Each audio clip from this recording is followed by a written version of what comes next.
Does this look familiar? We're coming at this a few months ago. We're coming at you all the way back in November. It is now 2019. It's a new year. Oh my gosh. We have celebrated Christmas. We filmed this back in November because we wanted to share some more of Ethan's wine knowledge with you. So if you missed the first video, be sure and go and watch that first. Go back and watch it first. Go back and watch that first. So today, we're gonna get a little bit more in depth on, I think it would be helpful for you guys to know my most common question when trying to purchase wine, either at a restaurant or in a store, is you're looking at the bottles and bottles and rows of wine, kind of like, I don't really know where I need to begin. I sort of know what I like, and I'm familiar with a lot of different wines, mostly because of Ethan, but I still even get lost, and we have been known to FaceTime Ethan from a wine store all the time and ask him and just scan the rows and show him, and he'll be like, stop, all the time. Grab that. He knows what we like. But if you guys don't have your own personal sommelier in your pocket, right? that you don't have to pay for, then I need to start charging for those services. Then we thought we would share just a couple of tips on what to do when you're shopping for wine, either at a store or trying to order off of a menu at a restaurant. So for example, we thought we would give a couple of like common wine favorites and then have Ethan suggest some alternatives to that might be a little bit less known that you might also enjoy if you like those kinds of wines, and like how to shop for those. So if you like, I love like a Cabernet Sauvignon. I love a red, deep, earthy, full-bodied wine. So if I don't want to always be buying Cabernet, what are some other things to look for, and like what other regions around the world have that kind of wine? Sure. So if you really enjoy a Napa Cabernet, for example, or California Cabernet, there are several other regions that you can go to that have the same grape or similar grapes that are also quite interesting as well. So the first one that comes to mind is Bordeaux. If you love Cabernet from California, you will like Bordeaux, because Bordeaux is a blend, but it is mostly Cabernet generally. So it's mostly Cabernet or mostly Merlot. So generally that's a great place to also go to. Which is Cabernet Sauvignon from Napa would be New World, and Cabernet, or Bordeaux is Old World. Yeah, but they have very similar attributes. There's going to be some differences, obviously, but in general, the body of the wine and the general flavors of the wine are going to be quite similar. It's just kind of those tertiary things that will change slightly. Another good option would be to look at Cabernets from other parts of the world. There are many great Cabernets in Australia. I like as Australia well. Another thing you can look for is some of the wines from South America, from Chile and from Argentina. Whereas Malbec is slightly different, but it's not so different than the idea of Cabernet. I enjoy it Malbec. As well. Another good one would be Carmenere from Chile.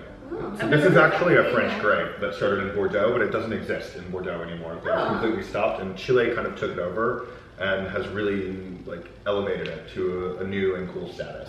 So those are just a few things you could look for. But I think in general, what you want to do is trust your wine professional.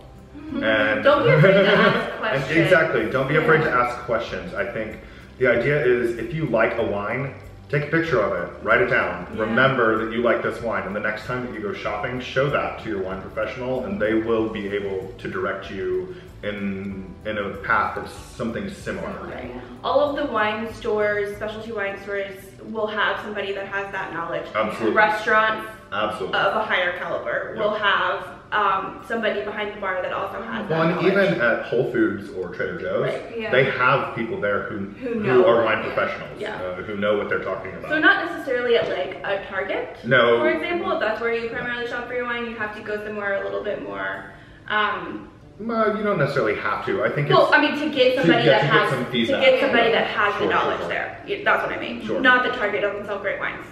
I mean, I buy wine at Target. Yeah, me too. So that's a red. So like, what's a good example of alternatives for like a Chardonnay? So Chardonnay, we all love Chardonnay, and especially in the States, everybody is obsessed with Chardonnay.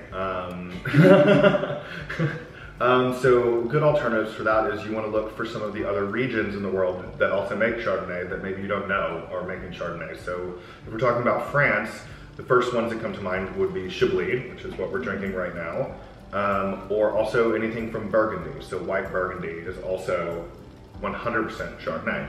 It's going to be a slightly different style, again going back to the difference between Old World, New World. You're not going to have as much oak, but you're still going to have the same kind of fruit flavors, and for me you get a pleasantly new version of kind of minerality and earthiness as well.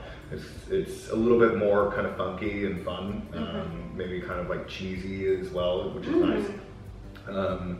Other things you can look for, I think the thing with Chardonnay that makes it so special for a white wine is it goes through this process called malolactic fermentation, which in short means you're taking the acid, the malic acid, which is what you get in like a Granny Smith apple, and transforming it into lactic acid, which is what you get in like yogurt or butter. And so doing that kind of softens the palate, and it's not so like punchy. So this is what many people are like when they talk about loving a buttery Chardonnay. They're talking about this. So there are a few other white wines that go through that same process. One of them being Albarino from Spain, from kind of like northeastern Spain. You get a lot of this Albarino that goes through the same kind of process, and that will taste a lot like Chardonnay. Another way is, you know, find Chardonnay from other places of the world as well. You can get great Chardonnays in Australia again. Not so much in South America.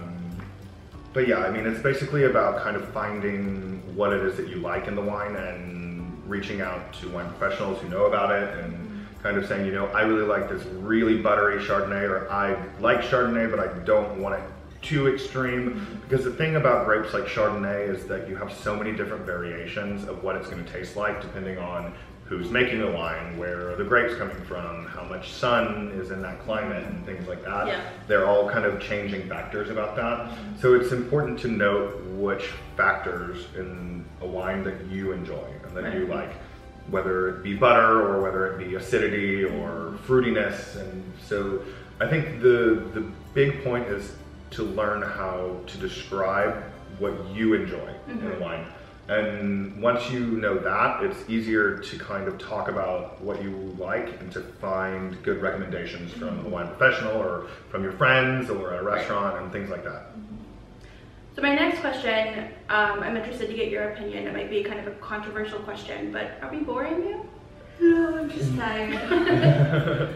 So a lot of people, when they're deciding whether or not to purchase a wine, look at price instead of anything else. So is it like anything over $15 is gonna be better? Or like, is this, not $2 chalk for example, but like, is a lesser price wine necessarily worse? Like, how does price correlate? So here's the thing. Or what would be your recommendation? I don't want to be too controversial about this, but I think it's, for example, it's good to have a price point.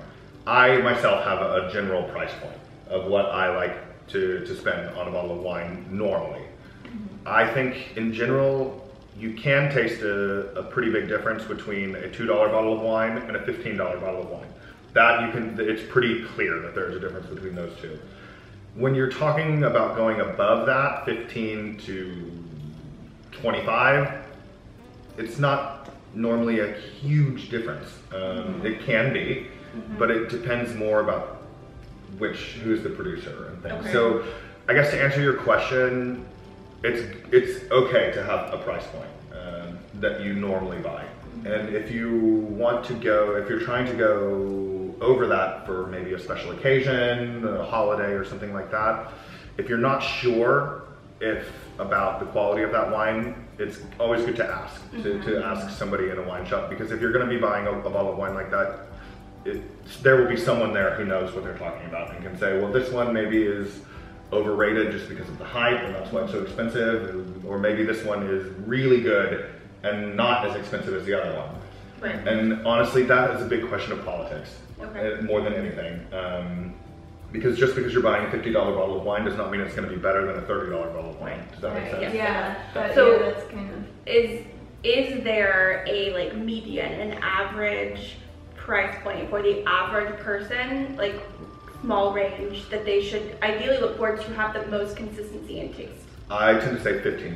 I think that's good.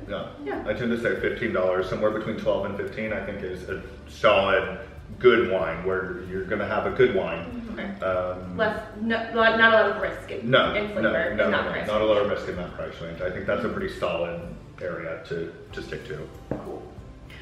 So then transitioning to like ordering wine off of a wine list in a restaurant, what are some different things to keep in mind when doing that versus buying? Well, you've always said too that it's more affordable to buy the bottle instead of the glass. Yeah.